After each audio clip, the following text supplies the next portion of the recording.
I'm going to have Marietta share. She's facilitating this conversation, the technology part, and she's going to go over some of the rules or some of the kind of the details of how this is going to work through this meeting. So Marietta. Okay, I'm going to try to share this on the screen. So everybody take a look if you can. Just some notes. It says, so that's how we Zoom. So we'll ask that everyone who's participating would remain muted except for the speaker and the host. And we can practice raising our hands. If you have a question that hasn't been answered through chat, you can raise your hand and then we'll acknowledge you. And you can always, if you find the little chat box at the bottom, let's see, can everybody find the little chat box at the bottom? And if you can't, let me know. Then I'll just run through these real quickly. If you have a video, I think everybody's in good position, but if you have a light right up above you or right behind you, it makes it difficult to see, or if you're too dark, we can't see you. And we are going to record this, but we won't be sharing it unless we had permission from everyone. And this is the first time we're doing it, so wish us luck. And let's just practice the hand raising. Can you find under participants, and then look over to the right and raise your hand. Give everybody, try to raise your hand. I see Nina, Marion, Cheryl. Nope, not this hand. It's down at the bottom. There's a little thing that says under, it's not reactions, but it's under participants. Raise your hand. Amelia, did you find it? Yes, Amelia's got her hand raised. And let's see, Harold and Beverly, Maimuna, can you find out how to raise your hand? Let's see. I'm getting a chat from someone. I'm having trouble. I can't find it. Oh, you can't find it? Can anybody describe that better? Harold, you know where it says participants at the bottom? All right, so press participants, all right? And then a list comes up, right? Look all the way at the bottom to the right. It's gonna say raise hand. Thank you, Amelia. And you don't want Maimuna to do that. She's driving. Oh, yeah, no, definitely. To the road. Yeah, I'm driving, but I'm raising my hand. Oh, good. Okay. Hands on the steering wheel. Keep the hands on the steering wheel. That's great. So anyway, try to write your questions in the chat room and address them to Jonas, if you would, please. Jonas Hayes. That way we can kind of keep things flowing really well.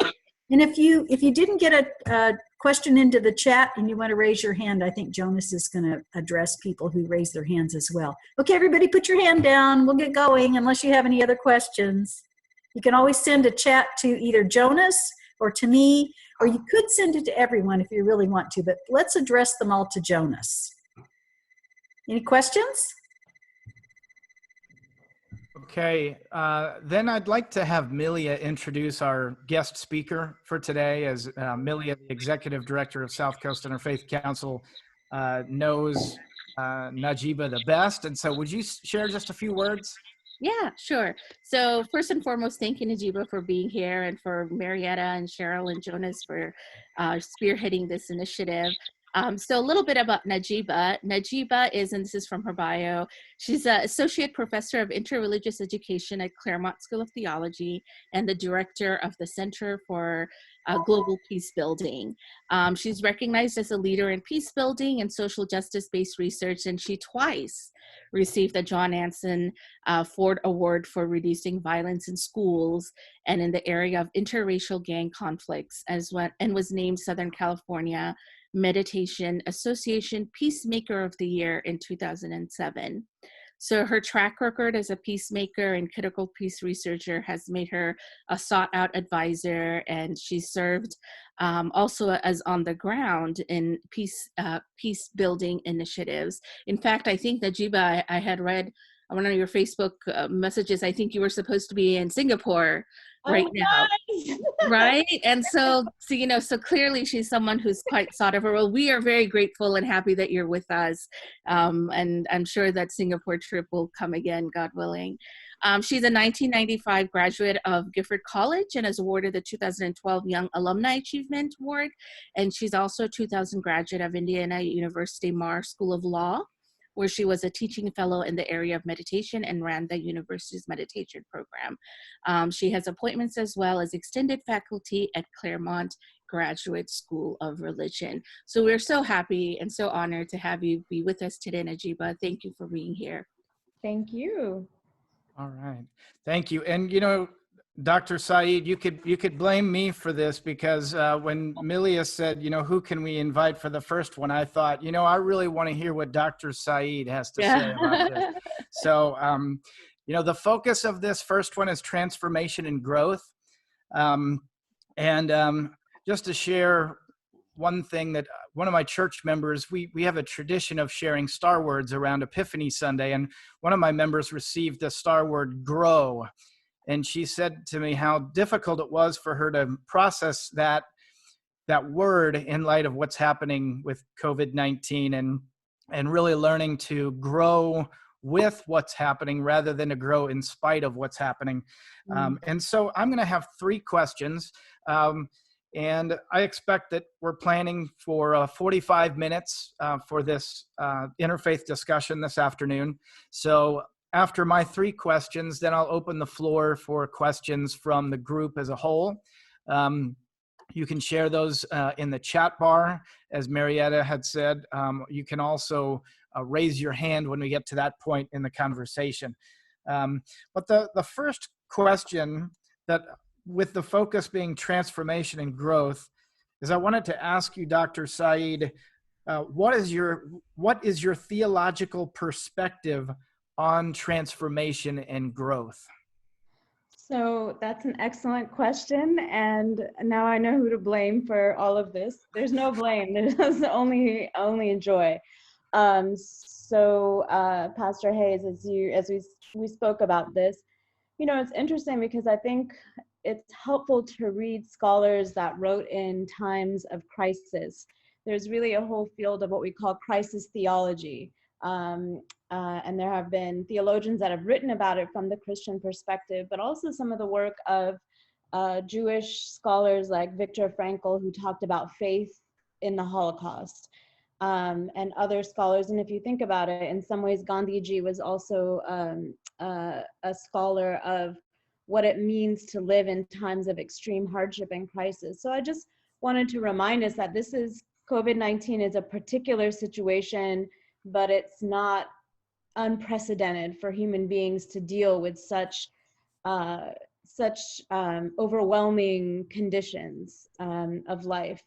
And from my perspective, one thing that really helps me is to remember the Quran tells us in more than one verse that God could have willed that all of us would have been the same type of people, or we would have been of one religion.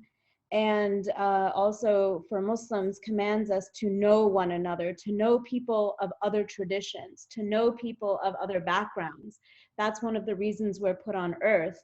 And what I think is beautiful about that is in times of peace, when everything is easy, when you're getting along with people, then, you know, that task of knowing one another should be so apparent. But in reading about what people are doing in crisis throughout history, it's these challenges, these times when we are afraid, when we need to get to know our neighbors suddenly, that we recognize why interfaith relations, why the Quran for Muslims really commands us to know one another, to understand one another, to reach out to one another, because these are the times when we need it the most, right?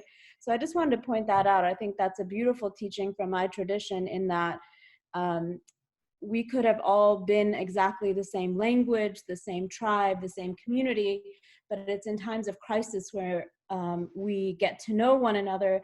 And hopefully, as we get through this internationally, we will we'll be moved to think about how we should have had those relationships all along. So I hope we carry that as a lesson from this type of crisis, especially for those of us for whom this may have been really the first one. Another thing that our tradition teaches is that there's one verse of the Quran that says, after every or with every hardship comes ease. And I used to think that that meant just that I would be lifted easily, that things would get easier, but it's repeated twice, which I think is also really important. When the Quran repeats something twice, it means it's highly emphasized. And so one of the things that I've come to understand is that ease is the relationship we have with the divine, with God, that turning to God is important.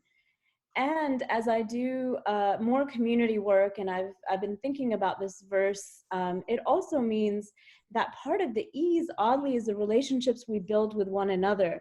I don't know for all of you, I've been socially distancing now for 32 days, but my family across the country, we have been Zooming quite often. And now Zooming is a verb, by the way. I don't think that was a verb prior to the pandemic. There's going to be a whole set of language that is, the Oxford Dictionary is going to add like 7 different words. But I think that's really important, that out of these hardships, what I've come to understand is the ease is not only in our relationship to the divine, which is central to multiple traditions, but it's also about creating ease for one another. It's about working with one another. It's about cooperation. So we learn so much about ourselves in these moments of crisis. And I hope that one of the things that we think about as leaders, particularly transformational instead of transactional leadership, is how do we, and in particular when we're socially isolating, how are we using the tools that we have to be able to create places where we offer comfort, care, resources for, I've been really struck, I've been looking at altruism all over the world, and things like, for instance, in Pakistan, practices of charity from the Muslim tradition, people are giving money to people who are losing their jobs. All over the world, religious practices and faith communities have been at the forefront of altruism. I think we tell so many sad and dangerous stories about religion and faith. I've been with a circle of Muslim women that's been meeting on Zoom, and it's been really powerful for me because that isn't necessarily something I would have done before this pandemic on a regular basis. So in some ways, I feel like part of the ease that comes with hardship is how we engage and get to know one another. And I'll just kind of end here. One of the things that is really powerful about the Muslim tradition and the scriptural tradition is that we turn to God, we engage God, but we are also thinking about lived religion, and we also think about how religion encourages us to be planners, to be strategic partners. The Quran says that the condition of human beings won't change. God won't change the condition of human beings unless we make some effort to change it too. Prophet Muhammad says that even as the time of the world is ending and you're planting a tree, continue to plant the tree. So even if you feel like the end of the world, which many of us may emotionally be feeling, he also tells us in other sayings that, trust in God, but make sure you tie your camel. Meaning, don't say just because God is out there, I can let my camel roam free.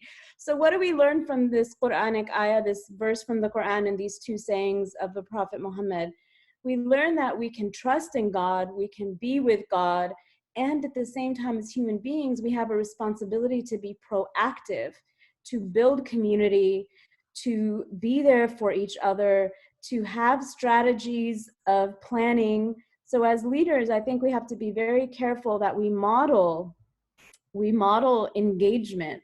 We model having a crisis plan for our church or a mosque or a community, that we model continuing to build, continuing to plant those trees, because part of getting through this crisis is knowing and building hope. And I think it's really important to be embodiments of hope from the sense of emotional sustenance for our communities, but also to make and show that we're actively building, we're actively moving forward, we're actively thinking about those that are marginalized before this crisis and those that are marginalized by this crisis. And how are we creating strategies that address those that are authentically from our faith tradition, as well as interreligiously bound with other communities. It's also a chance for us to think about how to work with communities or people that have no religious affiliation, that have no religious background. I think sometimes interfaith or multi-faith efforts, if we're planting those trees, we're tying our camels. You have to remember, Prophet Muhammad and Islam came to the desert in Arabia. So sometimes these analogies of the camel may not work very well in Southern California. So maybe what it means here is, don't let your outdoor cat go in the mountains because the coyotes will eat him. So, we have to think about the context of all of our religious traditions. We have to translate to our context.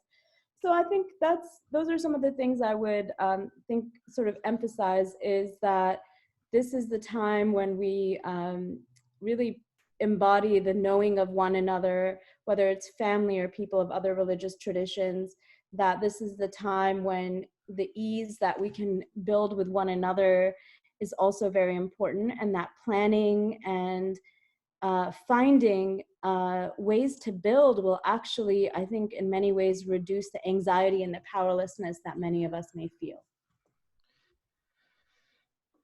Thank you so much. Gosh, that gives us a lot to think about. I love that about ease and ways of creating ease in community and in relationship, and that ease that we experience with our higher power and the divine. A couple other questions. The next question I had to ask you, Dr. Syeed, is, I've been hearing a number of folks share substantial changes that they have made personally in the workplace, in their family life, and some of these changes have been challenging, perhaps negative. Some of the changes have been positive, and I think folks have said that they found themselves appreciating things that they haven't appreciated as much before. So, I know this question is maybe a little less theological and a little more personal, but I wonder for you, what changes have you experienced personally in your work and in your family life as a result of this COVID-19 pandemic? One change is that my kids are baking a lot. So I had to put up my capacity for resistance to the constant stream of fascinating baking that who knew a preteen and a teen would suddenly take to so well. I love to cook. I am someone who cooks all the time, but I'm not a baker. So I suddenly have these two bakers in the house that are asking for butter and sugar and flour. Wow. So that's kind of a beautiful thing. One of my former students put on Twitter that he started milling his own flour from raw wheat. I thought he was kidding, but he's actually serious. But as joking aside, I think one of the bounties that comes, and we think about the blessings of God that comes out of this time, is slowing down, is being able to be more introspective. The Quran, for instance, tells us that we are to live a contemplative life, tafakkur, which means to contemplate. So thinking of the tradition of Ibrahim alayhi salam, Abraham, he would look at the sun and the moon and try to determine what are the lessons behind that. Who is the divine force in the universe? And I think it's a really beautiful reflection. There's another surah of the Quran, the Rahman, which means compassion, the compassionate one, describing one of God's attributes. And the surah again and again says, which of the favors of your Lord will you deny? So in addition to slowing down, we also begin to count our blessings, right? Small things, being able to have enough flour to cook. I was kind of kidding, but and I hope that this ability to contemplate the blessings that we have gives us more empathy for those who do not have those access to those things, or for people who are out there working on our behalf, meaning those that are those that are delivering groceries, working in stores, those that are in the medical industry, those that are out there collecting trash for the city. I think we're reordering what it means to be essential in society, and what it means, and that human value is not just about the production of wealth. And I think that's really important. That's something that we can think about spiritual leaders bring to the conversation, that we're reordering what it means to be valuable. Being valuable shouldn't be how much I bring to the table financially. It should be about what capacity are we working together to save lives of other human beings and to take care of our communities. So I hope that that sort of moral imperative is one that makes its way into the larger lexicon and conversation as a society, because I think we live in a time where pursuing wealth, accumulation of wealth, is considered success. So really, I think the thing that I've been just kind of I don't know if this might be the second or third thing I've done this week like this with different on a podcast or something, but I was on a podcast with someone, actually an actor, and she asked me, what has changed about your definition of success? And I think that is really key to part of what I've been thinking through, is what does success look like? And I think about that professionally. Am I ending the day, as my mom would say, she would say, I want you to think about your hands. Have your hands serve the community? I want you to think about your mouth. Did you say something that served the community or hurt it? I want you to think about where you walked. Did you help the community or did you not? So I'm beginning to reassess my own relationship to the word success, both for myself as a person, for myself as a teacher, for the organizations that I work with. And I hope that our appreciation of human life and those that sustain it grows instead of diminishes. Thank you very much. Yeah, about success, I one of the things I think about is Mother Teresa and the tradition that I come from. She said that God does not require that we be successful, only that we be faithful. Those are some words that I've kind of come back to again and again. And I love that about kind of redefining success.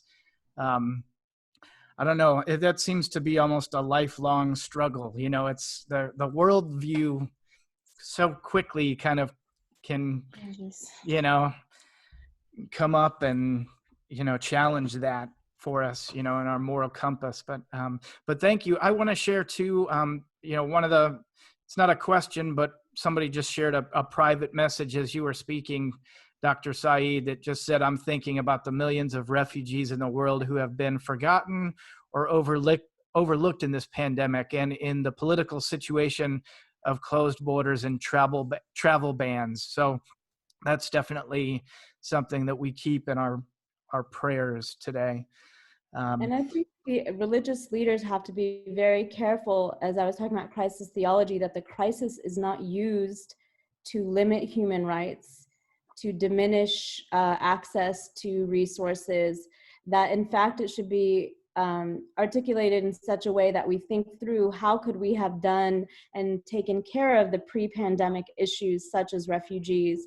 Unfortunately, in crisis, the human response can be to go on attack mode, scapegoating mode, hoarding of resources. The Quran is very clear, and so are other scriptures of other religious traditions, that hoarding and being miserly and keeping resources to yourself is very problematic. And it's fascinating to me because I've been hearing from different food pantries around the country that are losing the resources to serve families here in United States, to be able to feed families, because people are going and buying all the groceries that are possible from the grocery store. So I think we have to remember that some of our religious teachings are about not just protecting our own interests, but understanding that we have an interdependence that is profoundly a religious message from all of our communities.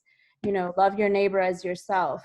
I mean, those are teachings that on the everyday basis seem wonderful and platitudes, but now they have an impact on the health and the well-being of all of us.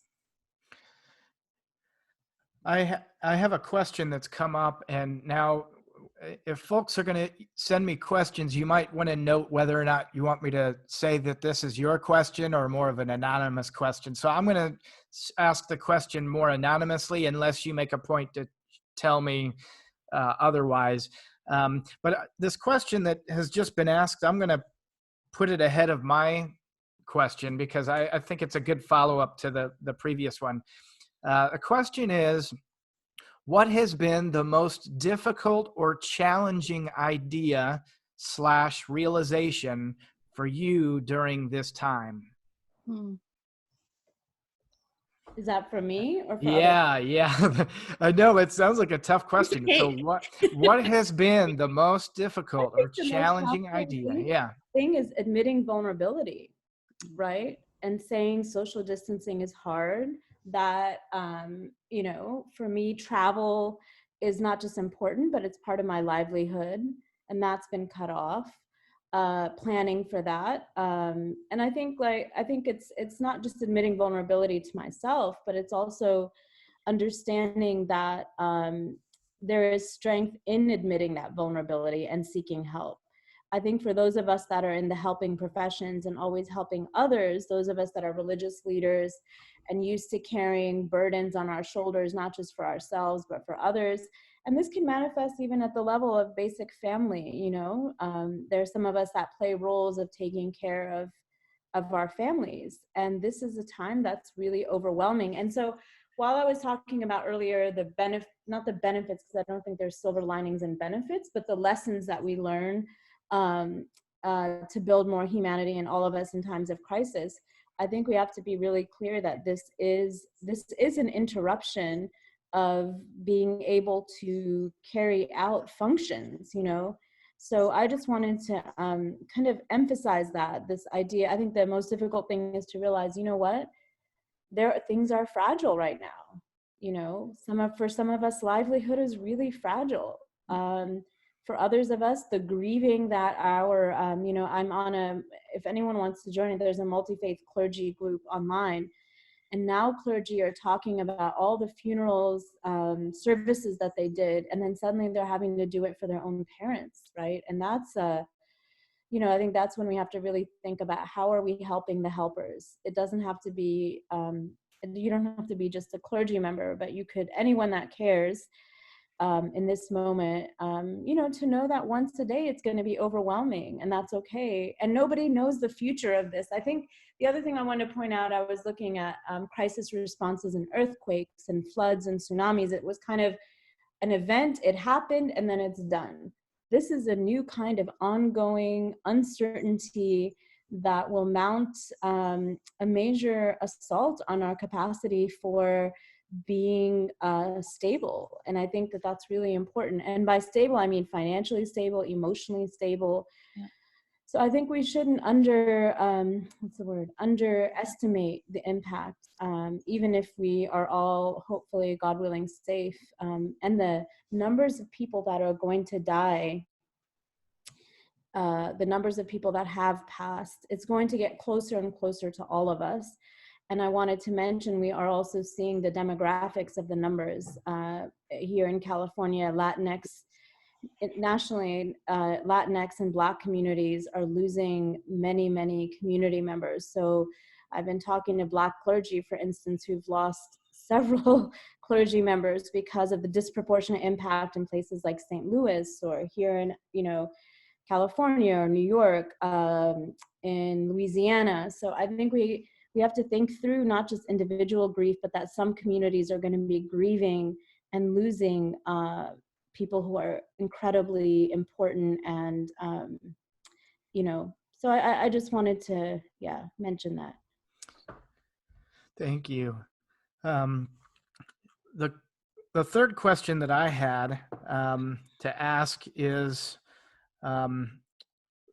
you spoke about some of the changes that you've experienced personally in your work and family life. And I wanted to ask, you know, what healthy habits and behaviors do you think will stay after this? And you could answer this both personally, but also what you've observed in colleagues or might be clergy or friends, things that you think will sustain, and that it'll change us forever as a result of what's happening right now.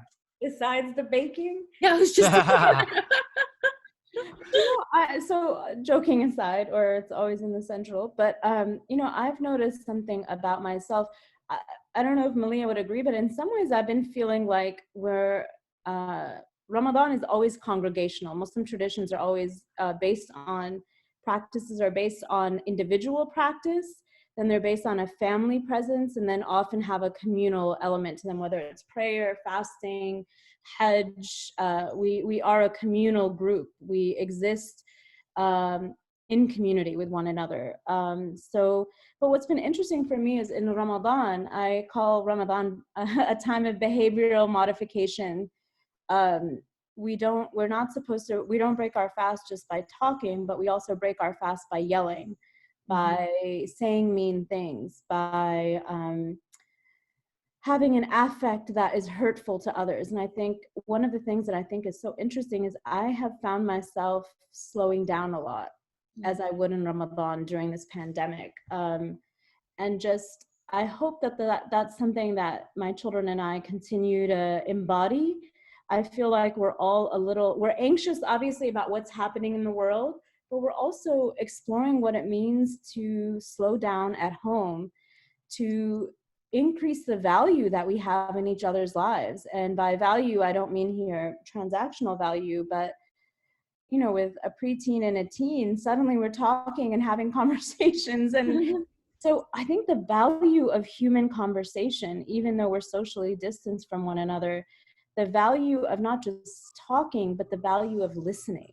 I feel like I have become a much better listener, first out of need because people have reached out during times of grief, but I've just become a better listener because I've had to slow down and I've had to look face to face with the people in my household instead of, and I think that's hopefully a practice I continue to, is, to be to be engaged in the world, but also to build more spaces where those types of conversations happen.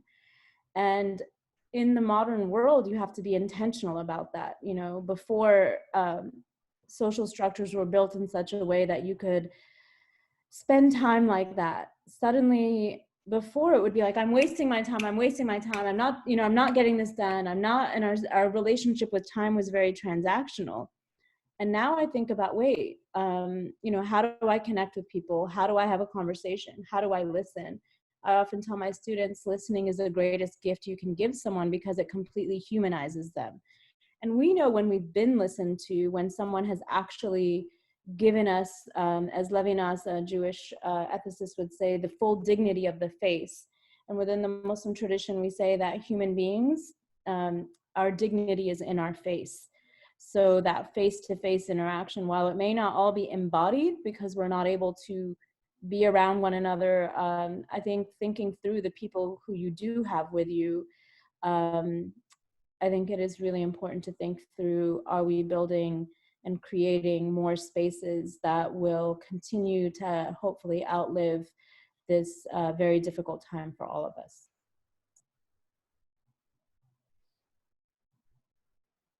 I'd like to open the floor to questions from the group. And I know several folks on this meeting, and I know you have questions. So we've That's got why some... I asked Pastor Hayes, I was like, I think you should moderate because I think you probably know some of these people and what they really want to say. Yeah. I'm seeing like Mark Davis on here. Mark, I'm sure you've got your wheels spinning over there. Have you got a good question to ask here?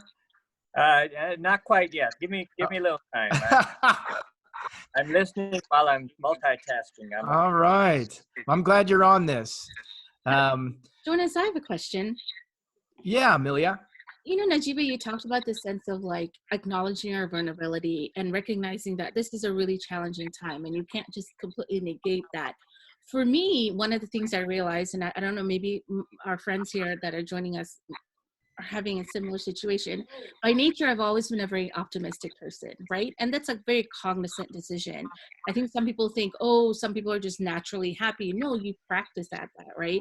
You create a habit of that. You create a mindset and you follow through. My gratitude list, this, that, all of that.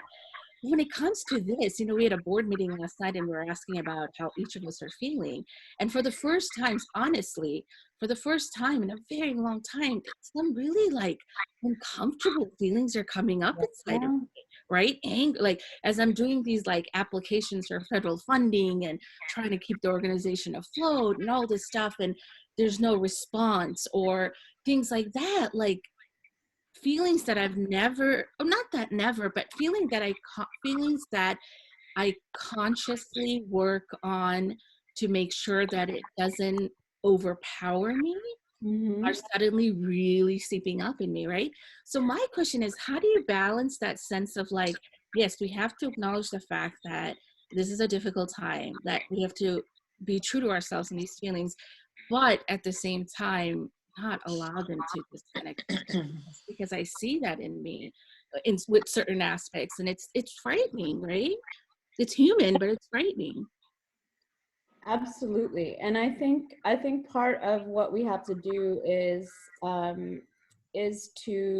of the vulnerability is to know that we are not in control of everything.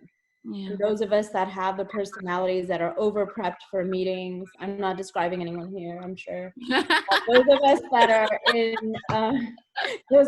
are on top of our game all the time, and we have these lives, I was thinking about and also the performative quality of social media.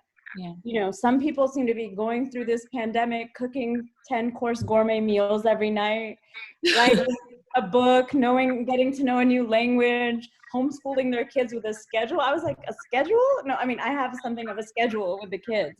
But this is not when I'm deciding that my kids are going to have to learn 4 new languages and I'm going to start, their baking. But, to understand that this is really a crisis. See, but Linda. the thing is, whenever people post, just remember that's not the whole story. I'm pretty good, thanks. How are you? I think that's really important to remember, that we do live in a time of performative. Oh, listen, honey, can I call you back? I'm listening to a Zoom I'm going to mute conference. people, but I'm going to unmute you. Najeeba, sorry. I wanted to know what they were going to say. Get rid of the background noise, mute everyone, and then unmute you. Okay, so that was my, I think the point I was trying to make in response to Malia is that this is a time to recognize that we don't have everything under control. We also are dealing, to be really frank here, we're dealing with a vacuum of leadership on this issue in the public square, or conflicting leadership or conflicting narratives. So if you look at leadership in other times of crisis, there has been someone that is a figurehead or someone that can represent a sense of comfort. And so I think the anxiety that you're describing is around the personal lack of control, but it's also sort of feeling like, well, this should have been a time for us to come together. This should have been a time when leaders are modeling the type of connection and interdependence that exists, and the grief that people are going through, whether it's grief of actual deaths in their family and in their community, and also the grief and reality of what we're all dealing with. So I just wanted to point out that I do think that these are extraordinary times that call for extraordinary leadership. And part of the control I think that we can work on is, where in my world, where in my immediate surrounding can I take care of something that stresses me out, that I can do something productive every day. This is also the time that we really need to make sure that we are reaching out to mental health care if we need it.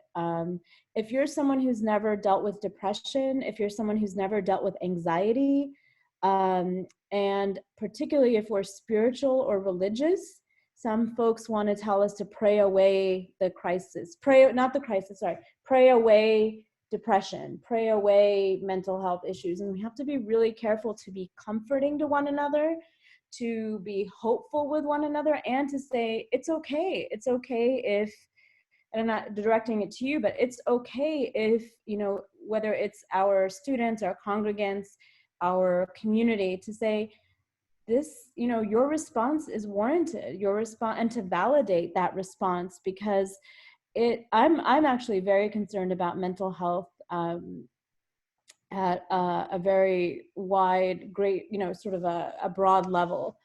So I just wanted to point that out, that it is, you know, find ways to be grateful, find ways to have practices of helping each other, find ways to take care of yourself, you know, add, I don't know, if you want to take 2 baths a day and you can, why not?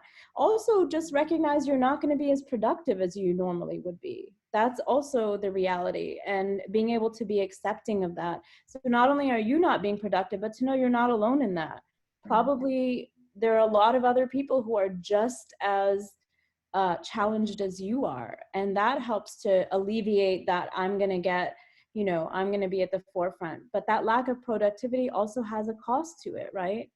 So, so I just wanted to point that out, because I think sometimes we don't just want to present ourselves as being in charge of everything, but it's also scary to acknowledge the reality of what's actually happening.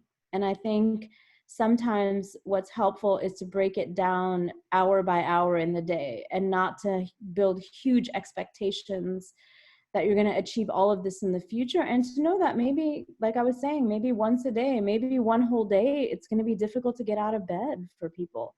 And that's, I'm not, you know, I think recognizing that, and if we're trying to help someone through this time, to recognize that not everyone's going to be upbeat all the time, and that's okay too. And in fact, the challenge may be so great that one needs to reach out and get help. So I think the uncertainty of the future is the most problematic in this situation. I was talking about crisis theology earlier, but it's not just lack of control. Our bodies are in that fight and flight mode over, we don't know. Like, if I could tell you it's going to be done in June, your body's going to say, great. Because in the beginning we thought, I thought this is a couple weeks, and then it becomes a month, and then it becomes 2 months. And that unpredictability of a timeline gives us a heightened level of anxiety. It's like you're constantly running in a marathon, but you don't know when the marathon's going to end. And I think we have to sometimes just make it end for ourselves, meaning just take a break and say, I'm not going to look at the news for the next 4 hours. I'm not going to look at social media. I'm going to do something that is small on my own, that takes care of me or someone I love. And I've found that to be important too, or else it is overwhelming. Okay, I've got a question that has just come in. And Mark, do you want to unmute yourself and ask that?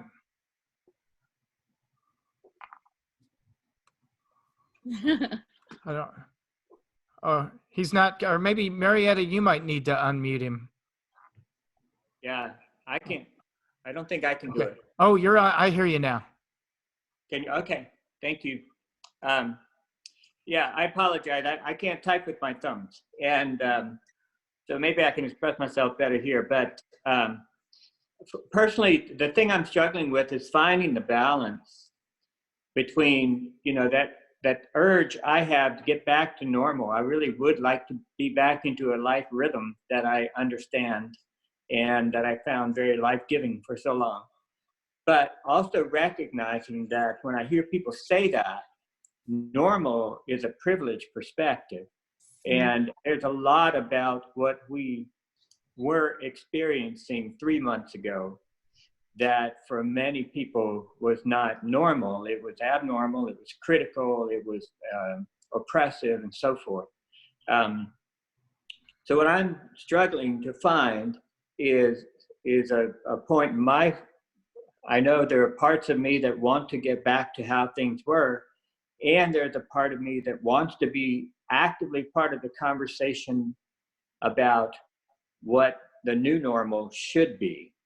I don't like to prognosticate about what it will be. I don't think any of us have that wisdom, but I do think there, you know, for example, if we're now seeing how farm workers are essential workers, when we hit our new normal, why don't we treat them with better dignity and pay better wages and path to citizenship and so forth?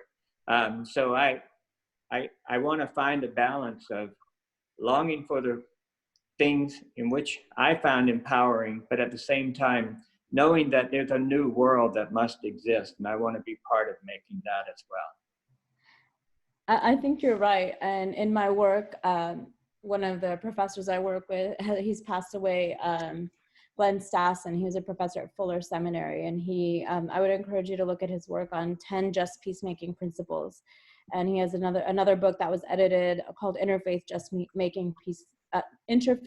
Peacemaking, for which I also wrote a chapter on a Muslim perspective on humanitarianism. What I think really hits me about what you're saying is that one of the things Glenn and I talked about at the last conference I attended before he passed away was based on Robert Bella's work, this idea of the politics of nostalgia. We have to be really careful about being nostalgic because usually sort of yearning for a particular past, if that past erased a community or that past had laws that were discriminatory against a particular group or people, that may not be a past that everyone wants, or that may be a past where we want to assert our privilege, you know?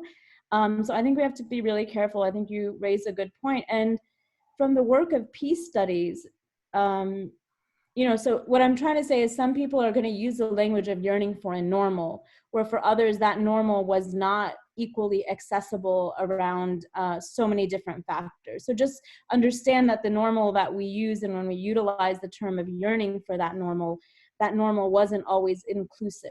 And on top of that, from peace studies, one of the things we're learning is that these types of crises, think back to Hurricane Katrina, think back to other crises that have happened, they expose the structural racism and violence that were already present in society. Because when resources become scarce, you recognize who had very little access to them already. So John Galton's work in structural violence, this, you know, I mentioned the disproportionate impact of this virus in terms of those that are dying from it being from Black and Latinx communities in the United States. And by the way, that translates to other countries. If you look at India, the people that are going to be affected are the workers who are homeless living in the streets. Also, we now know in Los Angeles, families that live without shelter, those that are in nursing homes, those that work in those spaces. So I'm pointing out all of this because what it does is exposes what structural racism, meaning systemic racism, not individual-based bias, but structural racism and structural violence. The fact that we have so many hundreds of people living without shelter in the streets, that is a manifestation of structural violence. It's not that someone is out there hurting people physically, but the structures that we've created around the lack of housing in this society. So maybe a good question to ask, as you are pointing out, Mark, is not just nostalgia, but what was or is my role in that structural violence? The United States this year has pretty much obliterated the refugee programs that existed. That's a form of structural violence.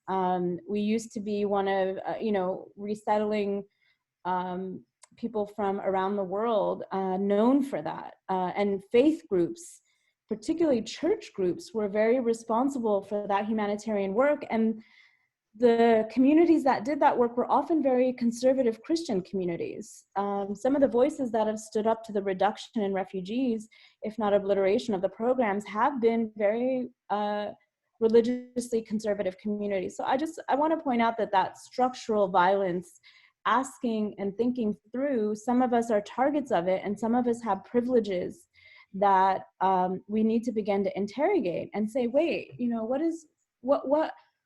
you know, what resources do I have to be a peacemaker at that structural social level?